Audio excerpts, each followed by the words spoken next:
Representative, good to see you again here. Thank you for having me. The owner of that warehouse in Hutchins says it's not going to sell or lease to DHS for that ICE detention center. Is this over now? You know, I really appreciate Majestic for thinking about the community. That's the landlord people. there. Yes. Yeah. And putting them first. And his idea is that he wants to grow the economic opportunities in the area. And this wasn't it. So I do appreciate that, but that's not the end. There are lots of warehouses that are available for lease or sale in House District 109. So, you know, we have our mayors of different areas thinking, okay, are we next?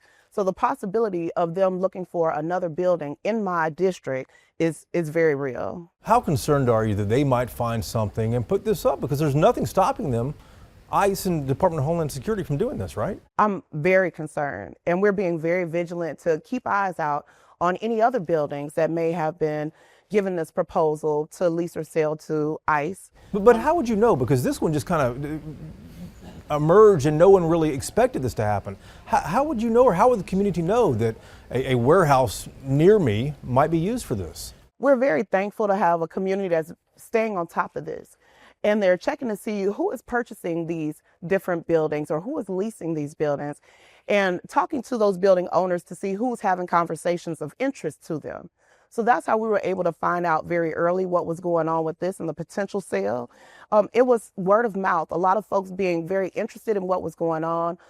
Stories coming out very early that my area was being targeted because of the warehouses and the availability there.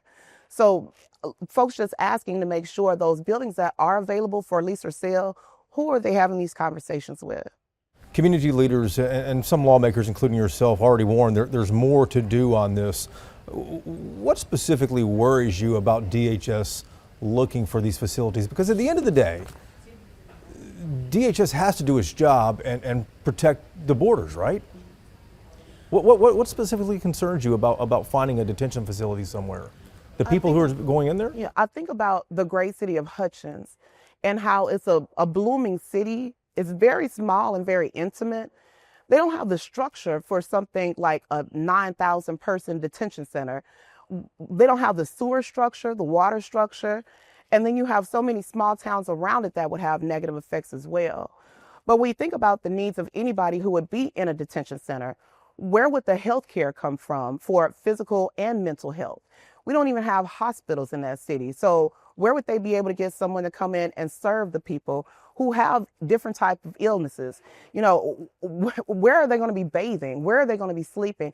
The humanity is in question for all of this. This was a warehouse that was intended for Amazon products, not people.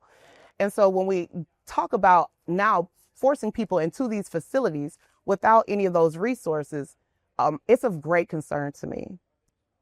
Should Texas require public notice and local hearings before a private landlord can lease to federal agencies like the Department of Homeland Security or even any other agency? Oh, absolutely.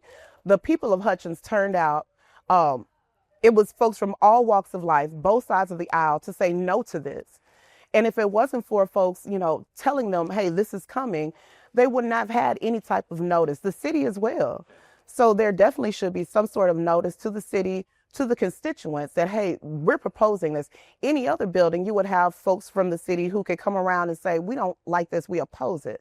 But in this instance, they're trying to come into these communities without any say-so from the folks that actually live there. But for public notice to be issued on something like this, I mean, that would have to be in statute, I presume, right?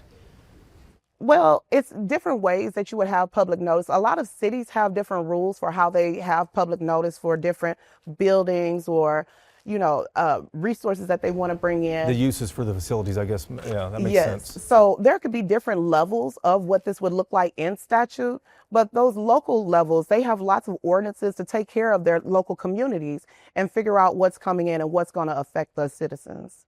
Let me ask this.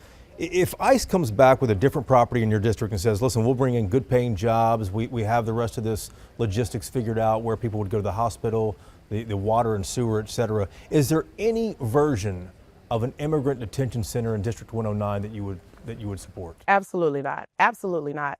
And the people of House District 109 have said they don't support that either. So I'm not going to support that. I don't support putting people in these detention centers with so many unknowns. We see what's happening in other detention centers, like in Dilley, where you have folks that are just saying no. There are uprisings. There are different illnesses that are being spread throughout those facilities. So the majority of people in House District 109 have said no, and I'm saying no. There's a policy versus politics question here, too. If national Democrats strike a deal on immigration that includes more detention beds, if the National Party strikes this deal and says, listen, we'll give you more detention beds for something else, but those detention beds are closer to the border, would you back that at all? No. I govern and make decisions based on what's best for our community and what's best for our constituents. So even if the National Democrats say, hey, let's make a bargain and we're going to put more of them in another area, I still don't want that area around the border to go through any of this as well. So it's bigger than just House District 109. It's about Texas. It's about this country. Until we come together to figure out a humane way to address immigration, we don't need to be putting these facilities all across anywhere, regardless of what party wants us to. With your public education background, let me ask you another question, different topic here. What's your reaction to the huge interest in school vouchers? More than 100,000 applications in the first 2 weeks. There seems to be a lot of interest in this, more than I anticipated. Well, I'm very curious to see if these are students and families that were already in private schools versus those who were in public schools and now trying to go to private schools. I know the majority of the voucher recipients are interested in private schools, but what we've seen across the country is a lot of these families were already in private schools, and this was just to ease the burden of the cost. So once that information comes out, I'd be very interested to see how we move forward. With this kind of interest, though, do you think Democrats might have misread this issue? No, we predicted this would happen. I mean, this is a state with one of the largest student populations in the country. So, of course, we're going to have huge numbers of people who are applying for these vouchers because they're either already in private schools, and this softens that a little bit. So we knew this was going to happen. The whole purpose of vouchers were for low-income families to have this new opportunity at private schools. Whether or not that's happening, now that's what I want to see. So even though it's a lot of people, I'm wondering what the demographics are and if it's really intended the way that the legislature wanted to when we passed the voucher bill. You were one of the House Democrats that broke quorum last year and went to Illinois. Yes. Do you intend to pay the $9,200 in fines? You know, we received a new letter a couple of weeks ago updating that we still owe that fine. It's a past due notice, huh? Yes, I did contest it. I believe that there is a lot that we weren't given and information about the fines. I've asked for more clarity about the fines, and until I receive that, I will not be paying for those fines. What are your priorities for 2027, next year? Oh, we have several bills that we were very passionate about that didn't cross the line last session, so we will be looking at that. But public education, of course, especially at the higher education level.